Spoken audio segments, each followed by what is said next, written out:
works for me as a wooden, dumb, cute guy. Like, he's an optimistic, kind-hearted, naive, Dumbledore nerd with a heart of gold. You're listening to The Juniper and Elle Show, where two friends chat dramas, movies, and whatever else we're checking out at the moment. Grab a tea or other beverage of choice and come hang out with us as we chat, laugh, and occasionally make sense.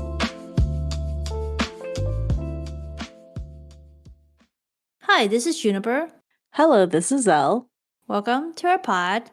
Today, we're going to talk about a new Cdrama that we recently started checking out on Youku, and it's called Blood River. Chinese name is Anhe传, and it stars Gong Jun, Peng Xiaoran, and Chang Huasen. And it is yet another costume, I guess Wuxia, kind of, right, martial arts, fight type of story. And, I don't even know how long it's supposed to be. It's 30-something episodes, right? I think so. And I had kind of it was on my radar, but I wasn't actually going to plan to watch it, but accidentally started watching it because I was running away from a hurricane in Jamaica. By that, I mean I was coming home on a plane, and I had some time to kill, and I decided to watch it. I think when I landed, I texted you, Al, and I said, hey, this is surprisingly enjoyable. I watched 6 episodes in one go, right, on the flight, and I'm going to watch more. I like it. I'm up to episode 14, so slightly behind the real-time airing of it, but still, a ways into it. Al, you have maybe come away with a slightly different perspective after checking out, 8 episodes? Yeah. Yeah. I mean, it's not bad. It's just not. I don't know if I'll continue. Not your cup of tea. Right. So why don't we do that? Why don't we talk about kind of why I like it so far, and maybe what reservations you have after checking out 8 episodes? Okay. Sound good? We'll start there and see where what the chat takes us. But before we start into it, I guess it's always good to give people an overview of what the story is if you don't know what it is. So the story is actually a story about a group of assassins called the Dark River. That's made up of 3 clans or families. And at the start of the story, where basically we are, it's really focusing on the internal strife for power, right, in the secret assassin group, and how that, I guess, battle or struggle evolves over time, and how then the family of assassins evolve. It is actually an adaptation of a source IP from the same universe as Blood of Youth, as well as the Dashin Youth. Timeline-wise, this one takes place in between those other ones. So in the story universe, Dashin Youth comes first, and then Blood River, and then Blood of Youth, which happens 8 years after the events of Dark River. Blood River. Sorry. The assassin org is Dark River. The story show title is Blood River. Yeah. No, it's pretty clear. Yeah, and you've watched Blood of Youth, and I have not, so you can speak to that. Mm-hmm. Oh, yes. And I have thoughts. Do you want to start? Because, it's always interesting to hear kind of why someone doesn't maybe love something. I'm not saying I love it like, oh my God, this is the greatest thing since, sliced bread, but I am enjoying this show. But your perspective, Elle. To start, I have nothing against this genre. Like, I think, like you have mentioned, it's more like a shonen type, like wuxia.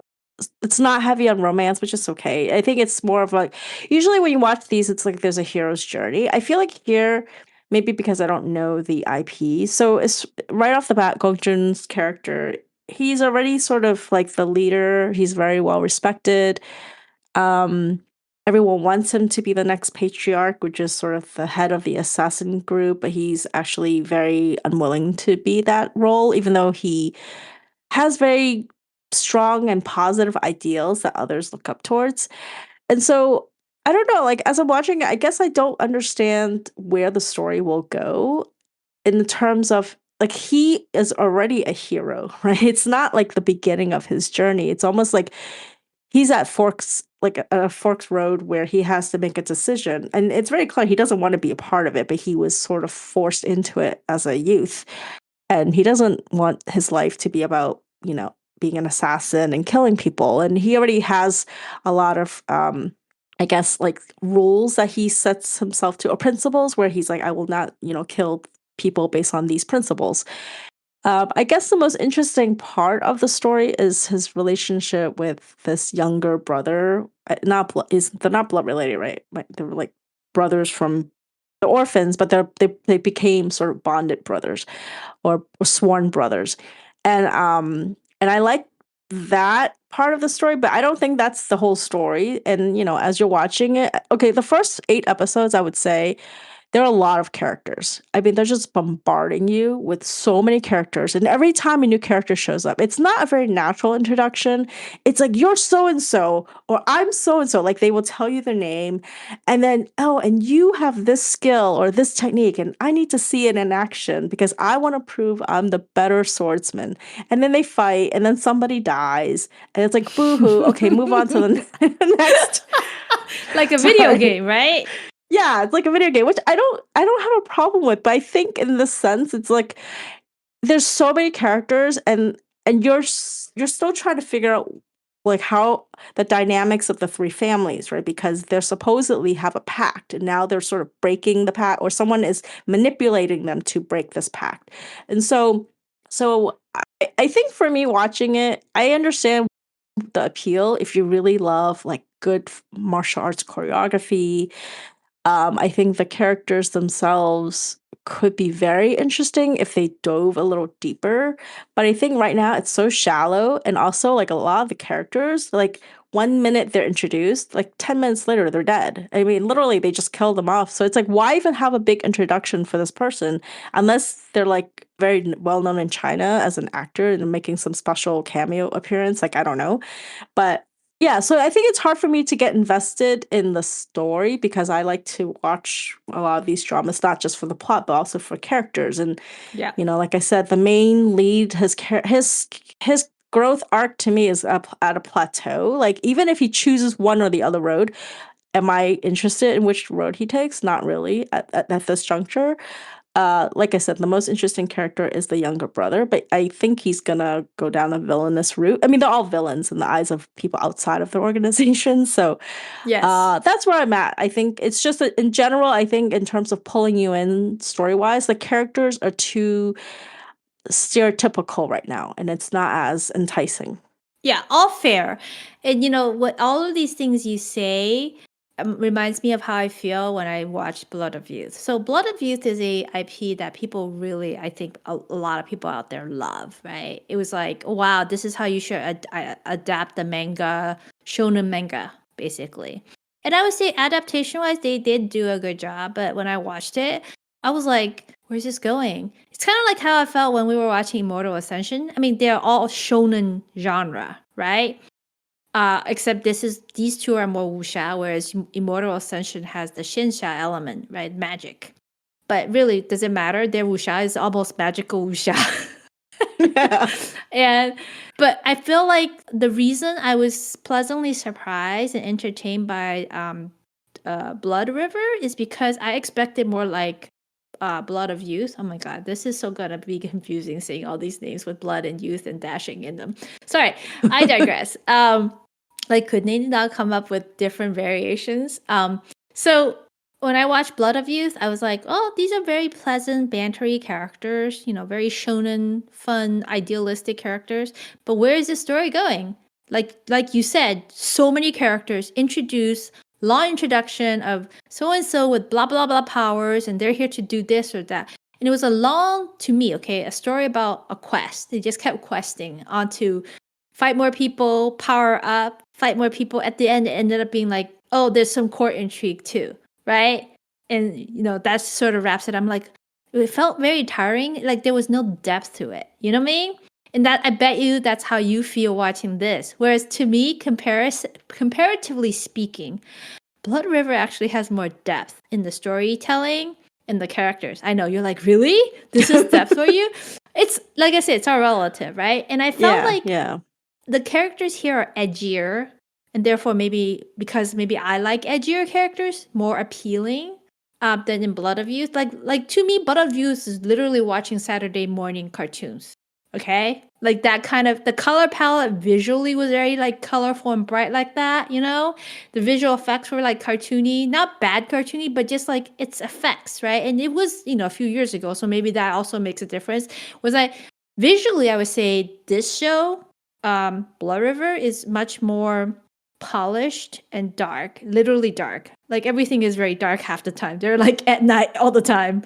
But also the way they fight, it's like it is very menacing, right? The style of fighting, the effects. It's not sunny cartoon. It's not like pew pew pew, Yeah. Like, No, the fighting here is very cool. I think they have a lot of whoever designed the moves had a lot of fun like playing with the themes and the types of weapons they're using. Like yeah, I think they're very creative in that sense, but those are visual things, right? They're not so much the storytelling things.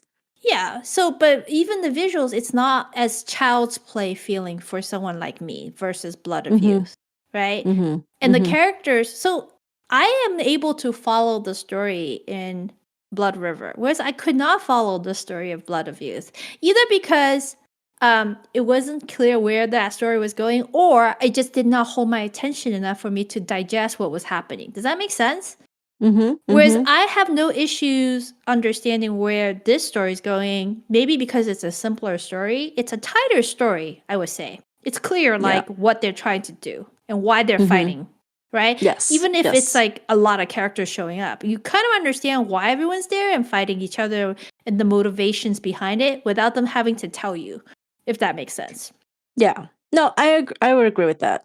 Yeah, so to me, that already is a dramatic leg up versus something like, Blood of Youth or the Immortal Ascension. Actually, let me ask you this. Compared to the Immortal Ascension, which one do you think has more depth, or to you they're equally video game-like? I think the themes in here are deeper because they talk there's a lot of conversations about free will, versus loyalty and duty. Like, what you promise to do versus what you want to do. I think in Immortal Ascension, that's definitely more like video game too. But that one had a lighter touch to it because it's about one character's journey and him discovering himself. Whereas here, it's more like you've lived the life and now you want to make a decision. Like, do you want to keep going in this direction or doing something else that you want to do? And it's multiple characters having these thoughts. It's not one character. So I would say yes, in this drama, these darker themes are more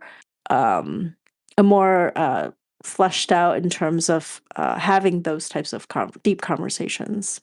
Yeah, like you understand what motivates them and that they've experienced certain things that made them this way, right? Whereas I think in the Immortal Ascension, you understood that he was trying to power up. That was his goal. But it was like, why? What for? Other than to be more powerful. Does that make sense? To cultivate. Well, to not be poor, I think. He didn't want to be poor. And not be poor and anymore. not be killed. I'm like, that's a great, I guess, reason to hold up to, right? Like, that's what I'm saying. So to me, maybe it's controversial. I actually feel like Blood River, the drama, has more layers and dramatic heft to it than Blood of Youth. And that's why I prefer watching this over Blood of Youth. Both are entertaining, don't get me wrong.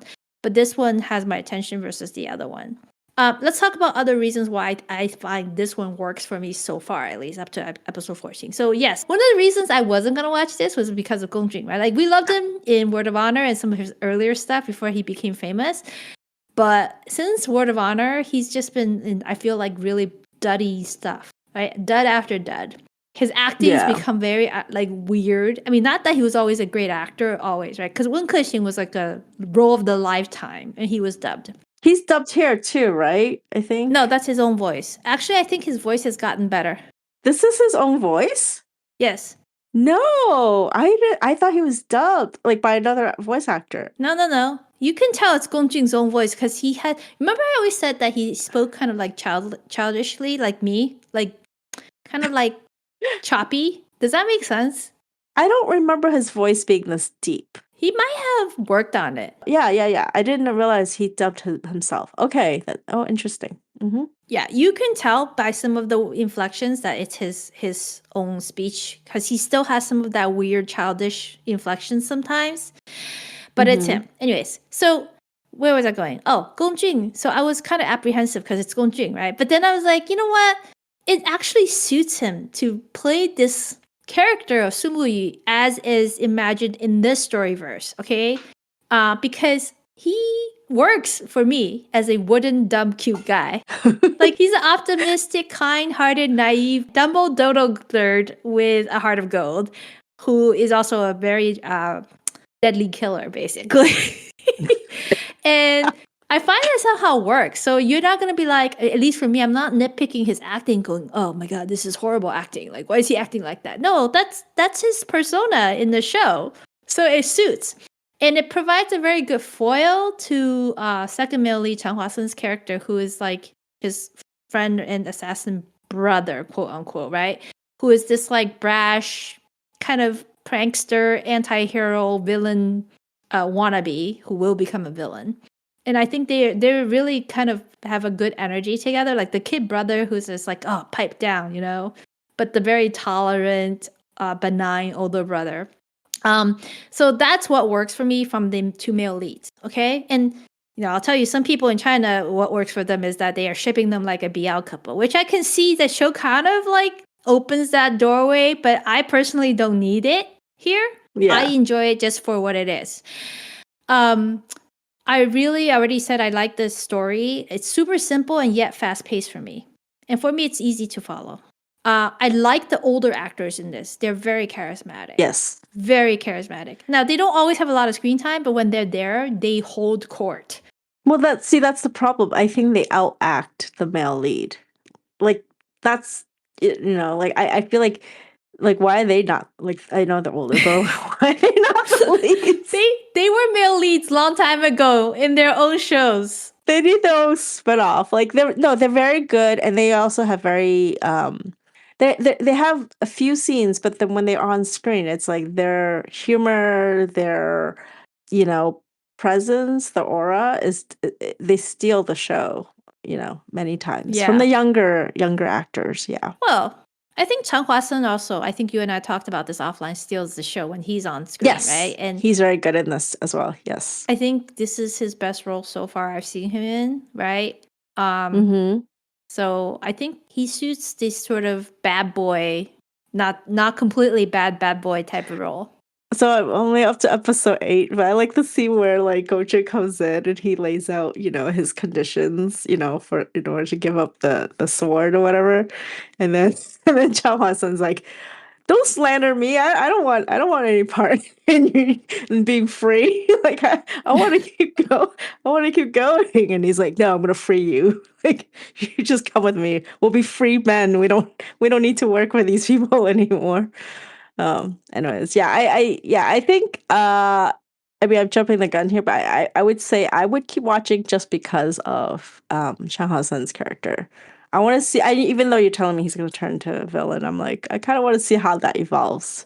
I don't know if he'll be full villain in this drama, but yeah. So I never read the source IP, so maybe this is a good tangent to go into kind of a tidbit, right, about how these characters link up to their same characters that are in the Blood of Youth. So the male leads in this show, in case you didn't know, others might know this already, are not somewhat, they are truly kind of villainous characters. Who are the foils because they're for our assassins. heroes. So yes, they're assassins in Blood of Youth, right?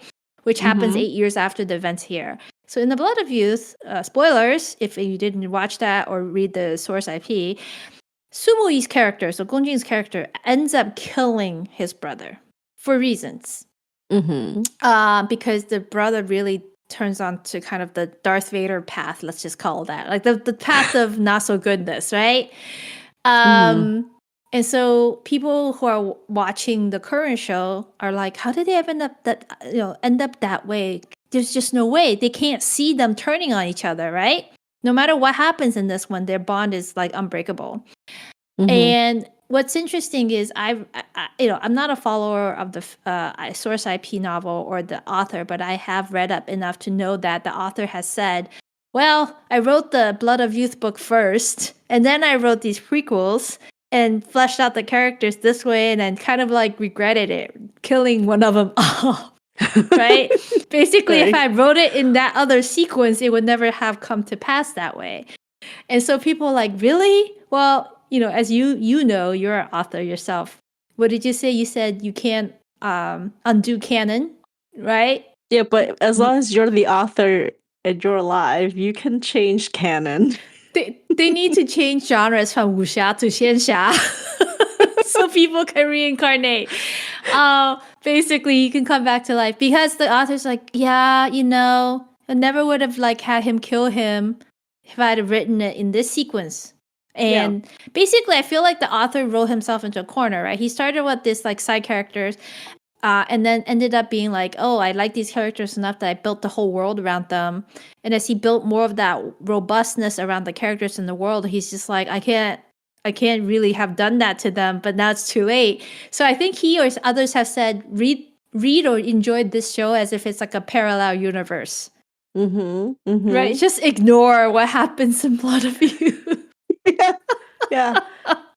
I mean, I think there's some authors who have done stuff like that where they go back and they change it. I mean, not that he's an author, but like George Lucas, he did that with Star Wars, right? Whatever he didn't like, he would go in and change it for the next time it airs in the theater. So, like I said, as long as you're alive, you can change canon.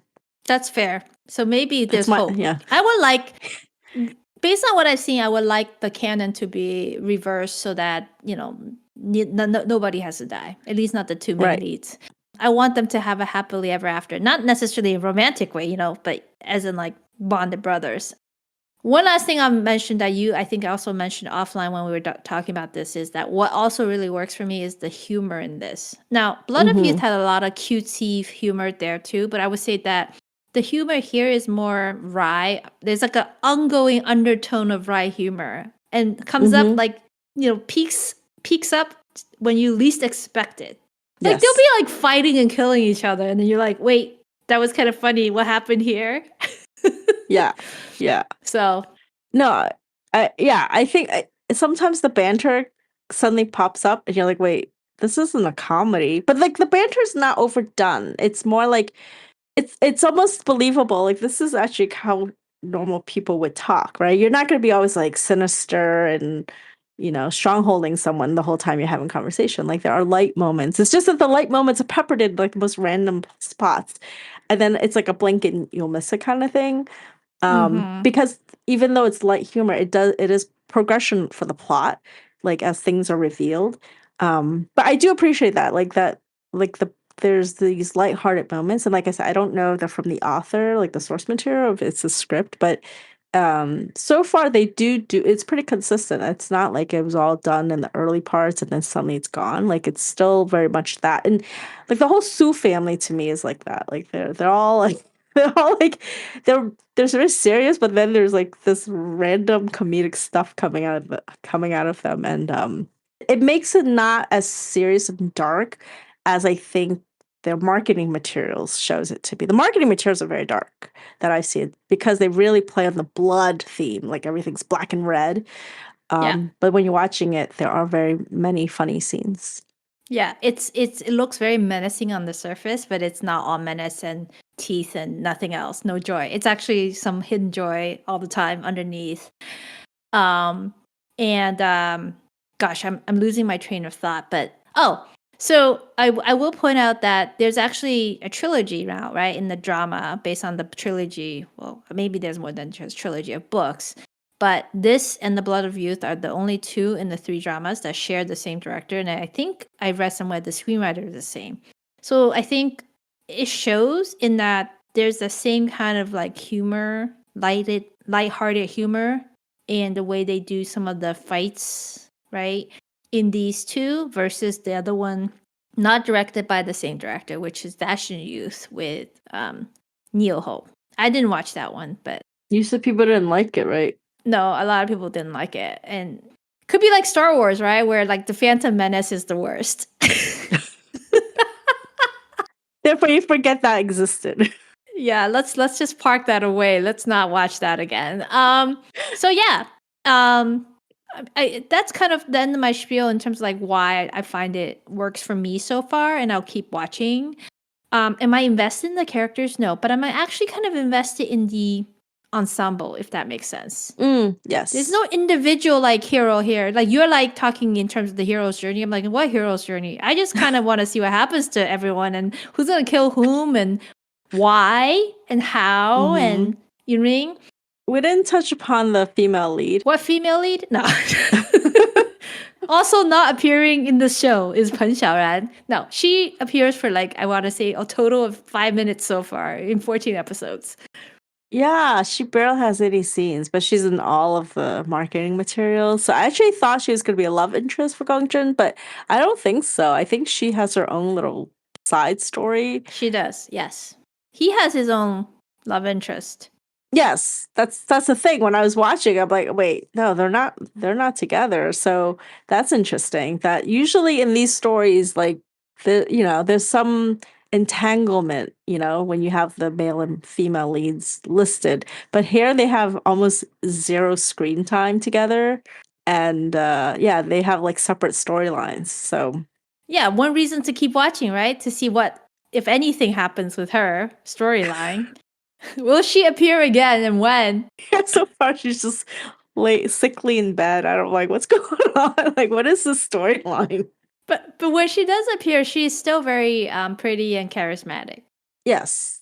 I like her little flirtation tricks with the guy that she's, fighting.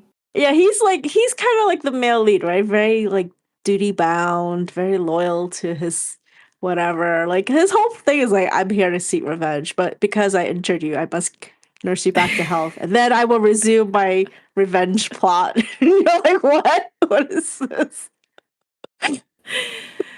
Hey, he's very transparent. He tells you exactly why he's doing something, what he's gonna do, and when, and take it or leave it, right? The characters in this are not duplicitous. They're actually all very honorable and transparent. They're like, I'm here to kill you, and here's why. So you know why. I mean, a lot of them just start going into these duels. Like, there's no worrying. At no point do they worry if I'm gonna die. It's like, if I die, it's part of this journey. So it's like, they just go for it. Yeah, it's definitely very wuxia, that mentality. Well, if you watch Blood of Youth, Li Wujie's character is kind of like that. He's like he's obsessed with like martial arts and becoming fighting everyone and learning more. So it's like, oh, you're so much more powerful. Oh, you can really kill me. Yay. Like that's how he comes across. He's like excited, He's like the little puppy going, oh, bone, fresh bone.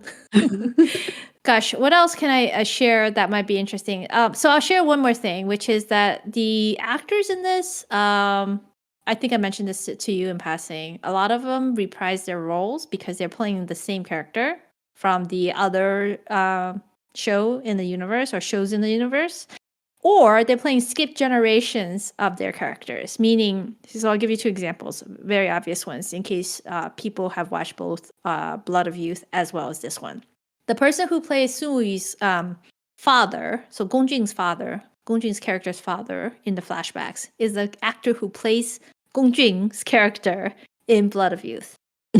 And later there will be a duke or prince called Lang Yawang, who is played by an actor who plays this character's son in the Blood of Youth. So 2 prime examples. So it's very interesting, right? Because like in some ways they're just like, if you're into this universe and the drama universe, there's an extra layer of viewing analysis you can do while watching, right? Because you can pick it apart and be like, oh, that's so-and-so, and they're really that person or related in this way. It's like the callbacks, you know what I mean? Yeah, that's cool. So that's another aspect of fun that you can get out of watching this if you understand the universe and how the characters are tied. Yeah, look, if you hadn't told me to watch this, I probably wouldn't have checked it out.